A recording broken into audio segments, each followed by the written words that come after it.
रक्षा मंत्री राजनाथ सिंह का बयान, इस वर्ष हो सकते जम्मू कश्मीर विधानसभा चुनाव। महाराजा गुलाब सिंह के 200वें राज तिलक समारोह में कहा, परिसीमन के बाद कश्मीर में 47, जम्मू में 43 विधानसभा सीटें। जम्मू कश्मीर में इस वर्ष विधानसभा चुनाव होने की संभावना है। तो ये रक्षा मंत्री राजनाथ सिंह का बयान, इस वर्ष हो सकते हैं जम्मू कश्मीर के विधानसभा चुनाव। महाराजा गुलाब सिंह के 200वें राज तिलक समारोह में उन्होंने कहा, परिसीमन के बाद कश्मीर में 47, जम्मू में 43 विधानसभा सीटें हैं। जम्मू कश्मीर में इस वर्ष विधानसभा चुनाव होने की संभावना है। अग्निपथ योजना के खिलाफ देश में चौथे दिन हिंसा, आगजनी। हिंसा के बीच रक्षा मंत्री राजनाथ सिंह का बयान। राजनाथ सिंह ने कहा, अग्निपथ योजना को उन्होंने सही ठहराया और कहा, काफी विचार विमर्श के बाद फैसला लिया गया है। युवाओं के बीच गलतफहमी फैलाई जा रही है, जिससे ये मुश्किल स्थिति उत्पन्न हो गई है। हमारे युवाओं को इस योजना के बारे में समझने की जरूरत है। ये योजना सैनिकों के लिए एक क्रांतिकारी बदलाव लेकर आएगी। राजनाथ सिंह ने कहा, विरोध राजनीतिक कारणों से हो सकते हैं। तो राजनाथ सिंह ने कहा, अग्निपथ योजना के खिलाफ क्योंकि देश में चौथे दिन हिंसा और आगजनी हो रही है और इसी हिंसा के बीच रक्षा मंत्री राजनाथ सिंह का बयान आया। राजनाथ सिंह ने अग्निपथ योजना को ठहराया सही और कहा, काफी विचार विमर्श के बाद ये फैसला लिया गया है। युवाओं के बीच गलतफहमी फैलाई जा रही है, जिससे ये मुश्किल स्थिति उत्पन्न हो गई है। हमारे युवाओं को इस योजना के बारे में समझने की जरूरत है। ये योजना सैनिकों के लिए एक क्रांतिकारी बदलाव लेकर आएगी। राजनाथ सिंह ने कहा, विरोध राजनीतिक कारणों से हो सकते हैं। अग्निपथ योजना के खिलाफ देश में लगातार चौथे दिन हिंसा और आगजनी। कांग्रेस अध्यक्ष सोनिया गांधी ने अग्निपथ को बताया दिशाहीन। केंद्र पर युवाओं की आवाज को नजरअंदाज करने का आरोप लगाया। अभी दिल्ली के सर गंगाराम अस्पताल में भर्ती हैं सोनिया गांधी। सोनिया की ओर से पार्टी महासचिव जयराम रमेश ने बयान जारी किया है। सोनिया ने युवाओं से अहिंसक, शांतिपूर्ण तरीके से विरोध की अपील की है और कहा है, इस आंदोलन में कांग्रेस युवाओं के साथ खड़ी है। युवाओं के नाम जारी बयान में सोनिया गांधी ने कहा, आप सेना में भर्ती होकर देश सेवा का महत्वपूर्ण काम करने की अभिलाषा रखते हैं। पिछले 3 साल से भर्ती नहीं होने का दर्द मैं समझ सकती हूँ। मुझे दुख है कि सरकार ने आपकी आवाज को दरकिनार कर दिया है और नई सेना भर्ती योजना की घोषणा की है, जो पूरी तरह से दिशाहीन है। तो ये सोनिया गांधी का कहना। हालांकि जयराम रमेश ने ये बयान दिया। अग्निपथ योजना के खिलाफ देश में लगातार चौथे दिन हिंसा और आगजनी हो रही है। कांग्रेस अध्यक्ष सोनिया गांधी ने अग्निपथ को दिशाहीन बताया है। केंद्र पर युवाओं की आवाज को नजरअंदाज करने का आरोप लगाया है। अभी दिल्ली के सर गंगाराम अस्पताल में सोनिया गांधी भर्ती हैं। सोनिया की ओर से पार्टी महासचिव जयराम रमेश ने ये बयान जारी किया है। सोनिया ने युवाओं से अहिंसक, शांतिपूर्ण तरीके से विरोध की अपील की और कहा, इस आंदोलन में कांग्रेस युवाओं के साथ खड़ी है। युवाओं के नाम जारी बयान में सोनिया गांधी ने कहा, आप सेना में भर्ती होकर देश सेवा का महत्वपूर्ण काम करने की अभिलाषा रखते हैं। पिछले 3 साल से भर्ती नहीं होने का दर्द मैं समझ सकती हूँ। मुझे दुख है कि सरकार ने आपकी आवाज को दरकिनार किया और नई सेना भर्ती योजना की घोषणा की है, जो पूरी तरह से दिशाहीन है। अग्निपथ योजना के विरोध में 23 वर्षीय युवक ने आत्महत्या कर ली। ओडिशा के बालासोर जिले में दयानिधिपुर गांव की यह घटना है। युवक सेना की फिजिकल मेडिकल परीक्षा पास कर चुका था, लिखित परीक्षा का इंतजार कर रहा था। स्नातक धनंजय मोहंती अग्निपथ योजना की घोषणा के बाद निराश होकर आत्महत्या कर ली। धनंजय के पिता retired lab technician Rajinikanth Mohanty ने कहा, सेना में जाने के लिए बहुत मेहनत कर रहा था धनंजय, लेकिन धनंजय जिसने 23 वर्ष की उम्र में आत्महत्या कर ली, अग्निपथ योजना के विरोध में यह आत्महत्या की। ओडिशा के बालासोर जिले के दयानिधिपुर गांव की ये घटना है। युवक सेना की फिजिकल मेडिकल परीक्षा पास कर चुका था, लिखित परीक्षा का इंतजार कर रहा था। स्नातक धनंजय मोहंती अग्निपथ योजना की घोषणा के बाद निराश होकर आत्महत्या की है। धनंजय के पिता retired lab technician Rajinikanth Mohanty ने कहा, सेना में जाने के लिए बहुत मेहनत कर रहा था धनंजय। शाहनवाज हुसैन ने बिहार में अग्निपथ पर बवाल को बताया गलतफहमी। रक्षा मंत्रालय में 10% और भारतीय तटरक्षक में 10% नौकरियों को उपलब्धि बताया। बिहार सरकार में मंत्री शाहनवाज हुसैन का बयान। रक्षा मंत्री ने कहा कि डिफेंस के 16 पब्लिक सेक्टरों में 10% आरक्षण अग्निवीरों को मिलेगा। कल भी गृह मंत्री ने कहा कि सेंट्रल पैरामिलिट्री फोर्स में भी अग्निवीरों को स्थान मिलेगा। यह योजना युवाओं को ज्यादा मौका मिले इसके लिए है। जो लोग गलतफहमी पैदा कर रहे हैं उन्हें अब इसका अवसर नहीं दिया जाएगा। आज जो घोषणा हुई है तो मुझे लगता है कि इससे युवाओं में बहुत खुशी है, ये कहना, क्योंकि शाहनवाज हुसैन ने बिहार में अग्निपथ पर बवाल को गलतफहमी बताया। रक्षा मंत्रालय में 10% और भारतीय तटरक्षक में 10% नौकरियों को उपलब्धि बताया। बिहार सरकार में मंत्री शाहनवाज हुसैन का बयान। रक्षा मंत्री ने कहा कि डिफेंस के 16 पब्लिक सेक्टरों में 10% आरक्षण अग्निवीरों को मिलेगा। कल भी गृह मंत्री ने कहा कि सेंट्रल पैरामिलिट्री फोर्स में भी अग्निवीरों को स्थान मिलेगा। यह योजना युवाओं को ज्यादा मौका मिले इसके लिए है। जो लोग गलतफहमी पैदा कर रहे हैं उन्हें अब इसका अवसर नहीं दिया जाएगा। आज जो घोषणा हुई है तो मुझे लगता है कि इससे युवाओं में बहुत खुशी है। कंफ्यूजन पैदा करने की कोशिश, युवाओं को भ्रमित किया जा रहा। अग्निपथ योजना पर केंद्रीय मंत्री गिरिराज सिंह का बयान। गिरिराज सिंह ने कहा, मैं युवाओं को कहूंगा कि भ्रमित ना हो। एक आदमी को सेना में लेना था लेकिन हमने 3 लोग एडिशनल लिए हैं। ये 3 लोग 4 साल में 10वीं पास जब सेना की ट्रेनिंग लेंगे तो पैरामिलिट्री में भी 10% का रिजर्वेशन दिया गया है। राज्य पुलिस में भी उनकी नियुक्ति की जाएगी। कंफ्यूजन पैदा करने की कोशिश की जा रही, युवाओं को भ्रमित किया जा रहा है। तो ये गिरिराज सिंह का बयान है।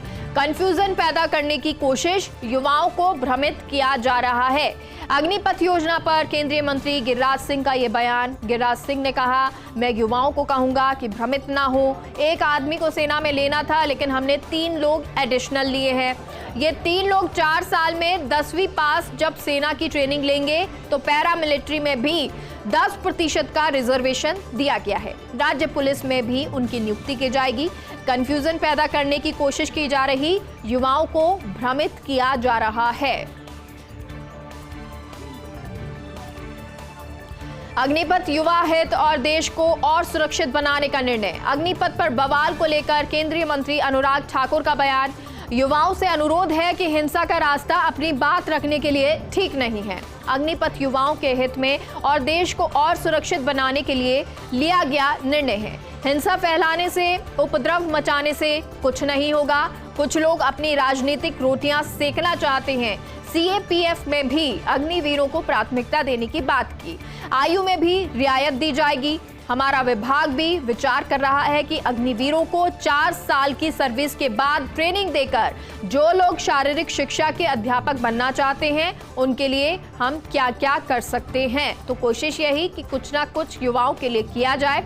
अग्निपथ युवा हित और देश को और सुरक्षित बनाने का निर्णय है। अग्निपथ पर बवाल को लेकर केंद्रीय मंत्री अनुराग ठाकुर का ये बयान। युवाओं से अनुरोध है कि हिंसा का रास्ता अपनी बात रखने के लिए ठीक नहीं है। अग्निपथ युवाओं के हित में और देश को और सुरक्षित बनाने के लिए लिया गया निर्णय है। हिंसा फैलाने से, उपद्रव मचाने से कुछ नहीं होगा। कुछ लोग अपनी राजनीतिक रोटियां सेकना चाहते हैं। सीएपीएफ में भी अग्निवीरों को प्राथमिकता देने की बात की। आयु में भी रियायत दी जाएगी। हमारा विभाग भी विचार कर रहा है कि अग्निवीरों को 4 साल की सर्विस के बाद ट्रेनिंग देकर जो लोग शारीरिक शिक्षा के अध्यापक बनना चाहते हैं उनके लिए हम क्या क्या कर सकते हैं। अब खेलो इंडिया की तर्ज पर खेलो चेस। केंद्रीय मंत्री अनुराग ठाकुर ने कहा, शतरंज का जन्म भारत में हुआ, लेकिन पहली बार शतरंज ओलंपियाड का आयोजन भारत में हो रहा है। भारत इसकी मेजबानी करने की तैयारी कर रहा है। भारत के बहुत से खिलाड़ियों ने शतरंज में शानदार प्रदर्शन किया है। वर्ल्ड चैंपियन विश्वनाथन आनंद कई खिलाड़ियों की प्रेरणा है। शतरंज को देश के कोने कोने में ले जाने के लिए खेलो चेस मुहिम चलाई जाएगी। खेलो इंडिया गेम्स की तर्ज पर खेलो चेस को भी हम गति देने के लिए काम कर रहे हैं। ओलंपियाड में भाग लेने 190 देशों में से लगभग 3000 खिलाड़ी भारत आएंगे। 190 देश और उन 190 देशों के 3000 खिलाड़ी भारत आएंगे और अब खेलो इंडिया की तर्ज पर ही खेलो चेस है। केंद्रीय मंत्री अनुराग ठाकुर ने कहा कि शतरंज का जन्म भारत में हुआ, लेकिन पहली बार शतरंज ओलंपियाड का आयोजन भारत में हो रहा है। भारत इसकी मेजबानी करने के लिए तैयार है। भारत के बहुत से खिलाड़ियों ने शतरंज में शानदार प्रदर्शन किया है। वर्ल्ड चैंपियन विश्वनाथन आनंद कई खिलाड़ियों की प्रेरणा है। शतरंज को देश के कोने कोने में ले जाने के लिए खेलो चेस मुहिम चलाई जाएगी। खेलो इंडिया गेम्स की तर्ज पर खेलो चेस को भी हम गति देने का काम करेंगे। ओलंपियाड में भाग लेने 190 देशों से लगभग 3000 खिलाड़ी भारत आएंगे। मेरी मां जितनी सरल है उतनी ही असाधारण है। पीएम मोदी ने कहा, मां ये सिर्फ एक शब्द नहीं, जीवन की वो भावना है जिसमें स्नेह, धैर्य, विश्वास कितना कुछ समाया है। मेरी मां हरिबा आज 18 जून को अपने 100वें वर्ष में प्रवेश कर रही है। उनका जन्म शताब्दी वर्ष प्रारंभ हो रहा है। मैं अपनी खुशी और सौभाग्य साझा कर रहा हूं। मां हीराबेन के 100वें वर्ष में प्रवेश करने पर पीएम मोदी का भावनात्मक ब्लॉग। पीएम मोदी ने अपनी मां के साथ बिताए हुए कुछ पलों को याद किया। पीएम मोदी ने अपनी मां के बलिदानों और विभिन्न खूबियों का उल्लेख किया। पीएम मोदी ने लिखा, आज मुझे ये बताते हुए बेहद खुशी और सौभाग्य की अनुभूति हो रही है। मेरी मां श्रीमती हीराबा मोदी अपने 100वें साल में प्रवेश कर रही हैं। ये उनका जन्म शताब्दी वर्ष होने जा रहा है। मेरी मां जितनी सरल हैं उतनी ही असाधारण हैं, बल्कि दूसरी सभी माताओं की तरह। उनकी मां दूसरे लोगों की खुशियों में अपनी खुशी तलाश लेती हैं। उनका दिल बहुत बड़ा था। पीएम मोदी ने अपने बचपन के मित्र अब्बास से रिश्तों का जिक्र कर बताया उनका बड़प्पन। पीएम मोदी ने कहा, मां उनके साथ सार्वजनिक रूप से सिर्फ 2 अवसरों पर गई। एक कर्तव्यपरायण नागरिक की तरह मां ने हर चुनाव में मतदान किया। वो आज भी अपने छोटे से कमरे में बेहद सरल जीवन शैली जीती हैं। उनके माता पिता की ईमानदारी और आत्मसम्मान उनकी सबसे बड़ी खूबी है। किसी भी चुनौती से उबरने का उनका सबसे प्रमुख मंत्र लगातार कठोर परिश्रम था और यही कठोर परिश्रम पीएम मोदी भी करते रहे, जो कि एक संदेश उनकी मां ने उनको हमेशा दिया, क्योंकि 100वें वर्ष में वो प्रवेश कर रही हैं। ऐसे में ये ब्लॉग प्रधानमंत्री मोदी का, मेरी मां जितनी सरल हैं उतनी ही असाधारण हैं। पीएम मोदी ने कहा, मां ये सिर्फ एक शब्द नहीं, जीवन की वो भावना है जिसमें स्नेह, धैर्य, विश्वास कितना कुछ समाया है। मेरी मां हीराबा आज 18 जून को अपने 100वें वर्ष में प्रवेश कर रही हैं। उनका जन्म शताब्दी वर्ष प्रारंभ हो रहा है और मैं अपनी खुशी और सौभाग्य समझ रहा हूँ। मां हीराबेन के 100वें वर्ष में प्रवेश करने पर पीएम मोदी का ये भावनात्मक ब्लॉग। पीएम मोदी ने अपनी मां के साथ बिताए हुए कुछ पलों को याद किया। पीएम मोदी ने अपनी मां के बलिदानों और विभिन्न खूबियों का उल्लेख किया।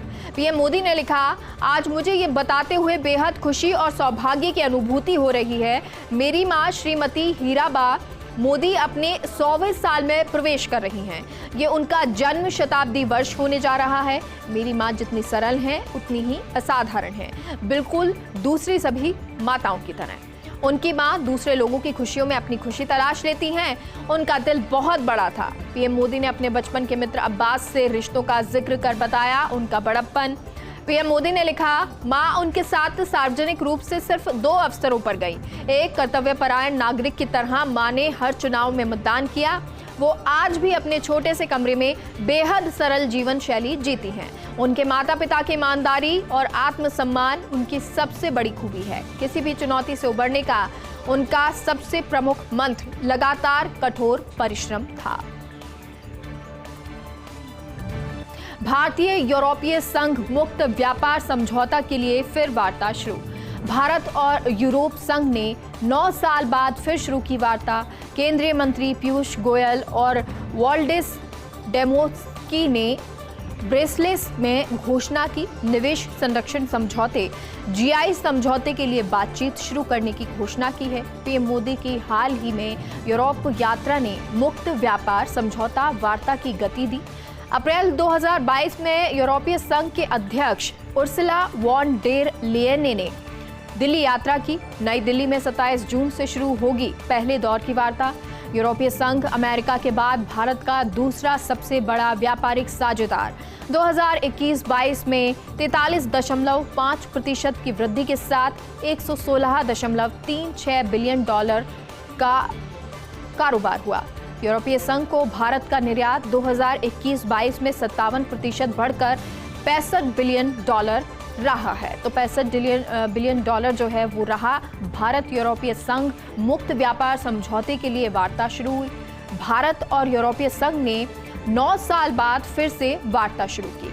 केंद्रीय मंत्री पीयूष गोयल और वॉल्डिस डोम्ब्रोवस्की ने ब्रसेल्स में घोषणा की। निवेश संरक्षण समझौते जीआई समझौते के लिए बातचीत की शुरू करने के लिए भी घोषणा की है। पीएम मोदी की हाल की यूरोप यात्रा ने मुक्त व्यापार समझौता वार्ता को गति दी। अप्रैल 2022 में यूरोपीय संघ की अध्यक्ष उर्सुला वॉन डेर लेयन ने दिल्ली यात्रा की। नई दिल्ली में 27 जून से शुरू होगी पहले दौर की वार्ता। यूरोपीय संघ अमेरिका के बाद भारत का दूसरा सबसे बड़ा व्यापारिक साझेदार है। 2021-22 में 43.5% की वृद्धि के साथ $116.36 बिलियन अमेरिकी डॉलर का कारोबार हुआ।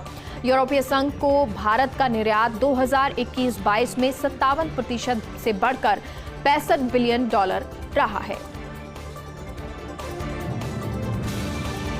संस्कृति मंत्रालय और भारतीय पुरातत्व सर्वेक्षण ने मनाया योग महोत्सव। नई दिल्ली के पुराना किला में योग महोत्सव का आयोजन किया।